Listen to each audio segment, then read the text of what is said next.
180 সেকশনের এত বড় মোটা টায়ার আমার স্টক রিমে কি আসলেই বসবে? ভাই পাম নিচ্ছে না তো, ভাই পা দিয়ে পাড়ায় পাড়ায় ঢুকতেছে না, এমনকি টায়ারটাও ঠিকভাবে বসে না। এ কি অবস্থা? মানে যে টায়ার সেট করে দিচ্ছিল তার পর্যন্ত মাথা ঘুরতেছে। আমার টায়ার ঠিক মতো বসতেছে না, তার মধ্যে কিছু স্পেশাল বড় ভাইয়ের স্পেশাল কমেন্ট, স্টক রিমে তাই এত বড় টায়ার হয়, পাম দিলেই ব্লাস্ট। মড করতে করতে মনে হয় ভাইটা পাগল হয়ে গেছে। আসেন পাবনা নিয়ে যাই, আমার ধন হবে তোমার বাইকে ভাইয়া। ভাই আসেন লাগাই দিয়ে যান। ওই টায়ার স্টক রিমে বসবে না, বসলেও হাওয়া বের হয়ে যাবে। আচ্ছা আরে না রে ভাই, হাওয়া টাওয়া কিছুই বের হবে না। এতক্ষণ ধরে তো আমি জাস্ট আপনাদের সাথে মজাই বললাম। कैसा लगा मेरा मजाक? তো যাই হোক, আপনাদের এক একজনের এক এক রকম কমেন্ট। অনেকে বলতেছেন যে 180 জীবনেও বসবে না স্টক রিমে, হয়তোবা ফাঁকা থাকবে, নালে পারফেক্ট ভাবে ফিটিংস হবে না, টায়ার বড় হওয়ার কারণে হাওয়া বের হয়ে যাবে। আবার ম্যাক্সিমাম সবারই চিন্তা ভাবনা একই রকম যে রিম তো মাস্ট চেঞ্জ করতেই হবে। ভাই আপনারা নরমালি একটা জিনিস দেখেন, আমাদের যে টায়ারটা আছে এই টায়ারের সাইজ কিন্তু 180, 55, জেড আর 17, আর আমাদের V3 যে স্টক রিম ওইটারও কিন্তু সাইজ 17। তো এখান থেকেই বোঝা যাচ্ছে যে এই টায়ারটা সুন্দরভাবে আমাদের স্টক রিমে বসবে। তো বেশি কথা না বলে চলেন এখন বসানো যায়। তো কথা বলতে বলতে আমরা কিন্তু অ্যাপোলো টায়ারটা খুলে ফেললাম। তবে অ্যাপোলো টায়ারটার কি করা যায় বলেন তো?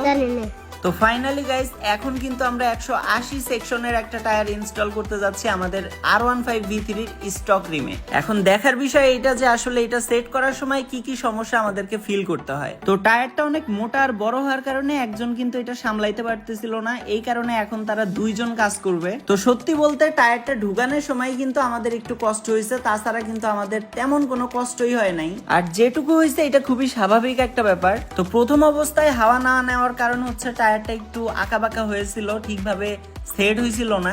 তারপরে ছোট ভাই বুদ্ধি করে এটার উপরে উঠে একটু পারাবাড়ি করলো, তারপরে এই টায়ারটা ফিক্সড ভাবে বসে গেল।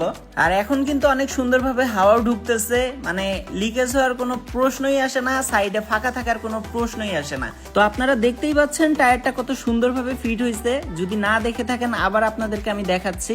আমার কথা হচ্ছে ফিট কেন হবে না, সবকিছুই তো ঠিক আছে। দেখেন মানে ভাই কত সুন্দরভাবে ফিট হয়েছে। বাইকে লাগানোর পরে এইটা হচ্ছে আমার ফাইনাল লুক। তো আপনারা দেখতেই পাচ্ছেন কৃষ্ণ ভাই জাস্ট একটা রাইড দিবে, আর রাইড দেওয়ার পরেই আমাকে জানাবে যে সবকিছু ঠিক আছে কিনা। আই হোপ সবকিছু ঠিকই আছে, কারণ কাজ করছে কৃষ্ণ ভাই। ক্যামেরা অ্যাঙ্গেল লম্বা হওয়ার কারণে হয়তো বা চিকন লাগতেছে একটু, যদিও রাত হয়ে গেছে। আমি চেষ্টা করছি যতটা সুন্দরভাবে ভিডিওটা আপনাদেরকে দেখানো যায়, তারপরেও অতটা সুন্দর হয়তো বা হয়নি। এরপরেও আরো ফ্রেশ আর ক্লিয়ার ভিডিও আমি আপনাদেরকে প্রোভাইড করব, বাট যে পরিমাণ বৃষ্টি হচ্ছে আসলে এর মধ্যে পসিবল না, মানে বাইরে যাওয়া সম্ভব না আর কি। তো বাসায় যাওয়ার আগে ভাবলাম যে বাইকটা ওয়াশ করে নিয়ে যাই। তো আপনারা দেখতেই পাচ্ছেন বাইকের ওভারঅল লুক। যদিও এই অন্ধকারে টায়ারটা হয়তো বা আপনাদের চোখে ভালোভাবে পড়তেছে না। আর এইটা হচ্ছে একদম রুমের ভিতরে নেওয়া ভিডিও। এই রাত করে যতটুকু পারছি আপনাদেরকে দেখানোর চেষ্টা করছি। তো মোটামুটি এই পর্যন্তই। পাশাপাশি R15 V3 V4 M এর জন্য আমার কাছে কিন্তু দুইটা মডেলের ডিস্ক আছে। আপনারা চাইলে এই দুইটা যদি পছন্দ হয় আমার কাছ থেকে নিতে পারবেন। আর এই দুইটার দাম আমার কাছে একদমই কম।